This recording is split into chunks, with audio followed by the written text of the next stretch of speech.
Je suis impressionnée, je pense, comme Jean-Louis et Arnaud doit être très heureux en ce qui le concerne, très impressionné de voir combien sont nombreux les supporters d'Arnaud et ceux qui ont bien sûr envie, aux côtés d'Arnaud, d'entendre Jean-Louis Borloo, qui est notre président du pays, mais surtout qui est un amoureux de la Sambre-Avesnois, comme il est un amoureux du Valenciennois, un amoureux du Nord.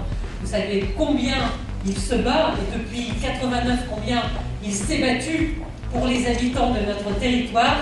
Et s'il est là aujourd'hui aux côtés d'Arnaud, c'est parce qu'en voisin, et je ne serai pas long parce qu'il le dira mieux que nous tous, en voisin, il a voulu vous dire combien, il est venu vous dire combien, lui-même et moi-même, nous avons envie, pour Maubeuge, pour la Sambre-Avesnois, pour le Hainaut tout entier, de vous exprimer combien aujourd'hui nous sommes convaincus que Maubeuge et la Sambre ont un grand avenir, si Maubeuge et la Sambre font cause commune avec leurs voisins, et si surtout Maubeuge et la Sambre font confiance à Arnaud qui a envie de faire de ce territoire un territoire qui demain donnera un avenir à ses enfants.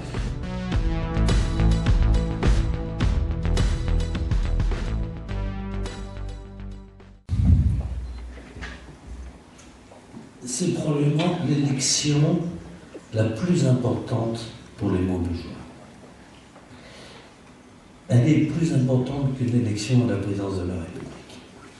Maubeuge a besoin de retrouver une très grande énergie. Parce que nous avons besoin de Maubeuge. Il n'y a pas de destin de ces 750 000 habitants sans un partenariat très puissant de l'ensemble du bassin, évidemment, sur tous les grands sujets.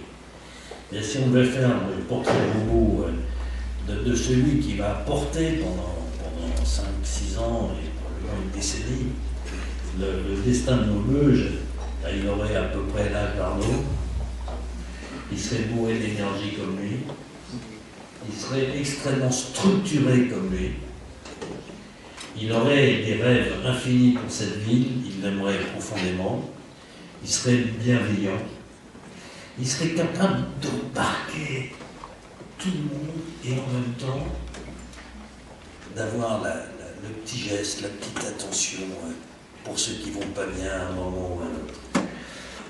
Maubeuge ne peut pas rester endormi comme ça. Ce n'est pas possible. On peut redresser Maubeuge de manière très forte et très puissante.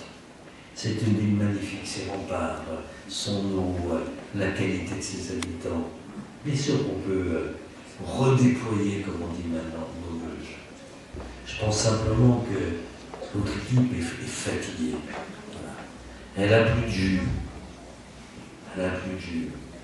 Voilà. Elle est triste comme un jour sans fin.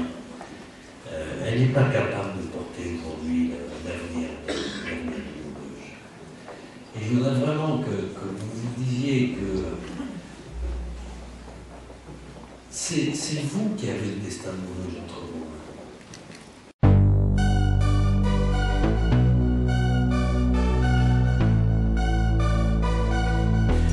La présence aujourd'hui de Jean-Louis Borloo, c'est aussi, je pense, un tournant dans cette campagne.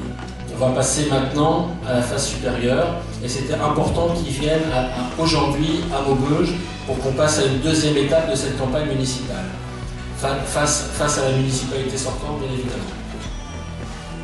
Cette municipalité sortante, je pense qu'elle a échoué. Alors aussi, à 3 mois des élections municipales, on nous a sorti, parce qu'il y a un problème de sécurité. Alors le maire sortant nous dit non, à Maubeuge, il n'y a pas de problème d'insécurité. Mais quand même, à 3 mois des élections, il est un petit peu en difficulté sur le sujet. Alors le gouvernement lui a donné une ZSP, une zone de sécurité prioritaire. Puis quand on lit bien ce que c'est la ZSP à Maubeuge, moi je vous dis c'est une ZSPS. C'est une zone de sécurité sans policiers supplémentaires. C'est-à-dire qu'il n'y a pas de moyens supplémentaires aujourd'hui qui sont donnés à Maubeuge pour résoudre les actes de délinquance. Sur les impôts, on a augmenté les impôts locaux en 2009 de 25% du foncier bâti et de 5% de la taxe d'habitation. Et à 3 mois des élections municipales dans le budget 2014, on nous dit on va baisser de 15% le foncier bâti et 5% de la taxe d'habitation. C'est-à-dire que ce qu'on nous a pris dans une main, on nous rend une partie dans l'autre, et en plus on doit dire merci. Et ben moi je trouve que c'est injuste parce que les Maubeugeois aujourd'hui ils sont étranglés. J'ai dit dans mes différents tracts qu'il y avait un matraquage fiscal à Maubeuge, et aujourd'hui il nous faudra agir aussi, faire des économies, c'est simple.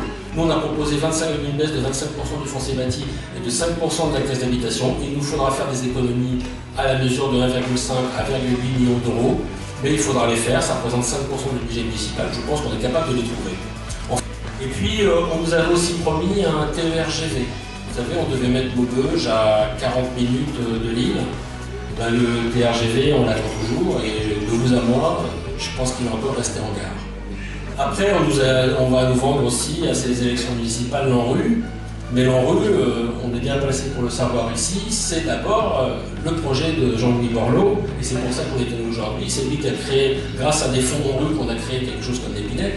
Et Jean-Louis Borloo a dit quelque chose d'important en conférence de presse. Il a dit, vous savez, à Maubeuge, quand j'ai voulu faire l'ANRU, au début, le maire actuel n'y croyait pas, j'ai dû pousser avec mes techniciens, on a dû faire avec le préfet de région remplir les dossiers, et aujourd'hui, cette municipalité se félicite d'avoir fait l'ANRU à l'Épinette, mais il faut quand même le remercier Jean-Louis Borloo. Et puis, dernièrement, c'est un maire qui occupe la partie médiatique, évidemment, et qui, devant la baisse de l'INSEE, c'est un organisme d'État, renonce et dit non, c'est pas vrai, il n'y a pas une baisse de la démographie à Maubeuge. Donc après, moi ce que je vous dis, c'est qu'après être maire, député, président d'Aglo, président du SCOT, président de l'Alliance franco-ukrainienne, aujourd'hui, M. Pauvras, c'est statisticien. Il invente maintenant ses propres statistiques. Comme ça, vous croirez ce que vous voudrez, mais en tout cas, je pense que la population de Maubeuge est en train de diminuer parce que, je ne sais pas si vous le savez, mais on annonce en 2020 seulement 25 000 habitants à Maubeuge selon les estimations de l'INSEE. C'est pas moi qui les invente, c'est l'INSEE. Permettez-moi de revenir sur le contournement de Maubeuge Nord. C'est un dossier sur lequel on a perdu 10 années. 10 années. Et là, encore une fois, je dresse un carton rouge à M. Pauvras. Pourquoi? Parce que M. Pauvras était vice-président aux infrastructures. Il était en capacité à porter ce dossier au Conseil général du Nord. Alors moi, je vous le dis, aujourd'hui, l'emblème du Parti socialiste, Maubeugeois, c'est une pauvre, enfin, excusez-moi, c'est une pauvre rose fanée. Voilà.